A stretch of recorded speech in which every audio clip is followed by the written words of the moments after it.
तब अंग्रेजी छील के लील गई बड़ी। सॉरी राजू, एक्चुअली हमके लागल कि तहरा जैसन मर्द के दर्द ना होला। मैंने मर्द माने का होला? ईटा पत्थर। एक बात बताओ ना। बा खराब। अच्छा ठीक बा। अच्छा तो क्या हमारी जरूरत ना? अच्छा डॉक्टर की जरूरत है। जाके कोनो डॉक्टर से इलाज करवाओ। हमार दिमाग मत खराब कर, बुझा गई? तोरा के पता हो कि चाहे कि डॉक्टर के ना डॉक्टर की जरूरत ना पड़ेला। काहे डॉक्टर से नहीं बोल सुनने लगा? हां ओकरा सर्दी खांसी नहीं होला। इतना दिमाग तनी शर्म करा ना, काहे के बेमतलब के दिमाग खराब करे बड़ हमार? करेजा हो का हो? तोरा खातिर एगो गाना गावत है। हाँ हाँ काहे ना, सुनावा।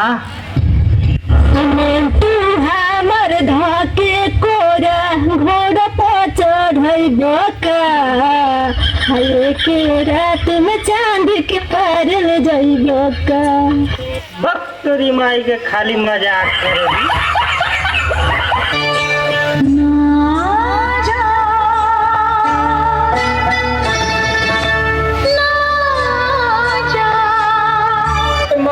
मारत कई चप्पल बहन के तो हम संतोष पागल नहीं। अगर तू हमरा के छोड़ देलनु त हम इतना निमन ना होई। हां रे भोसड़ी, हम जाना तानी तू एक नंबर के छिनार हई। हमरा छोड़ला के बाद दोसर पटा लेबे।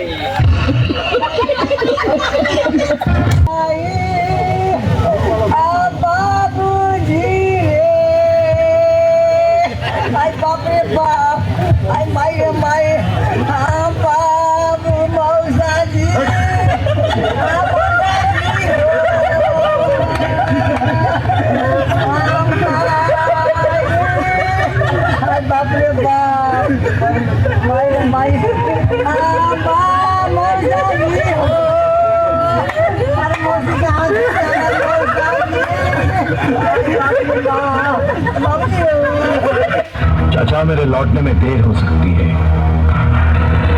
परेशान मत होना। कितनी देर? कुछ घंटे भी लग सकते हैं और कुछ साल भी।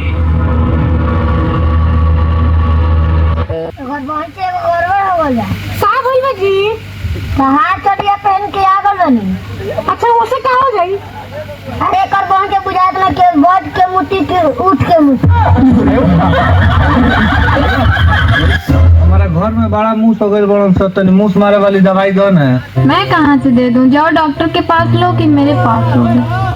सुनले बानी कि जब तू दांत चियारे लू तो कितना लड़का मर जाला, तो इस सारा मूस काहे ना मर जाई? हमार गर्लफ्रेंड बना ना जा या आओ करबा के हरदम लड़बे जाम। अरे जा क्या है?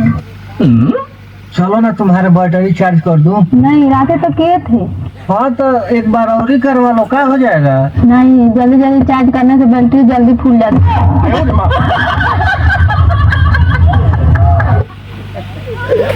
दवाई चल